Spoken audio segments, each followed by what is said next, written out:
Welcome back to another deck tech video, and today I'll be covering a deck that I have had the idea for a long time. The deck I am talking about, of course, is Scarab God, but not just any Scarab God. I have always wanted to build a DJ themed Scarab God deck because of the secret layer art. This means I want to only use cards that have a name that could be either song lyrics or artist names. Now before I get into some of the highlights of this deck, if you could, consider subscribing. It's free and you can always change your mind later. Now let's get into it.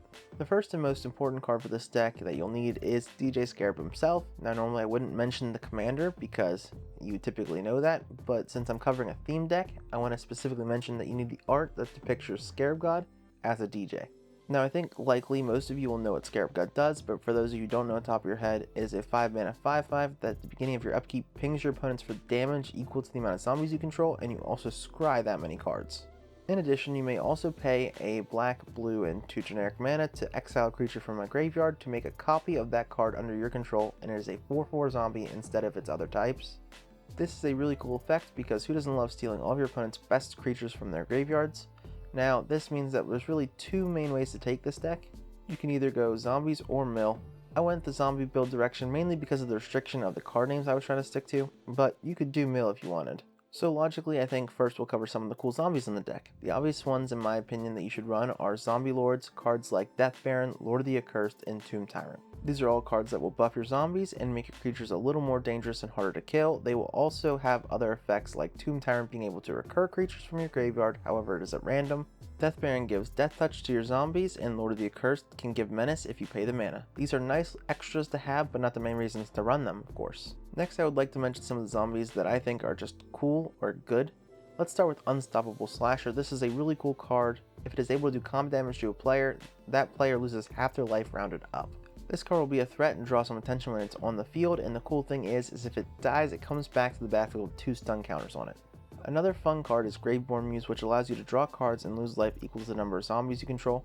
This is like a Phyrexian Arena on steroids. This card is slightly double-edged, however, because it can kill you, but that doesn't make it any less cool or powerful. And one last zombie I would like to mention is Headless Rider. This will allow you to, whenever one of your non-token zombies dies, to make a 2/2 zombie token. This is a little bit of board protection, and that is always really nice. Now I think we should mention the other basics of this deck like ramp and removal, and we will start with ramp. The ramp in this deck is more mana rocks than anything because clearly they sound more like song lyrics. I mean, for real. For example, Sky Diamond is so easy for it to be in a song, and not to mention Mind Stone and Thought Vessel. These were easy ramp pieces that fit my theme. Now moving on to removal, this was the easiest category to fill out when building the deck because so many of the cards have names that sound like they could be in song lyrics. Honestly, like Tragic Slip and Necrotic Wound, these are 2 really good removal spells. And not to mention that they fit perfectly in my theme. And there's plenty more where that came from. Now I don't want to sit here and bore you with all the names, but if you would like to listen, as always, a full deck list will be in the description if you want to check it out.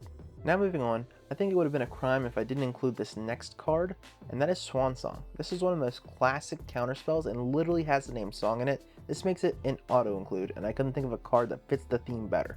And with that being said, I think you can get the gist of what this deck wants to do and how it wins. It's pretty simple. It wins with damage from zombies, whether they attack or they just ping your opponents on upkeeps, it all adds up.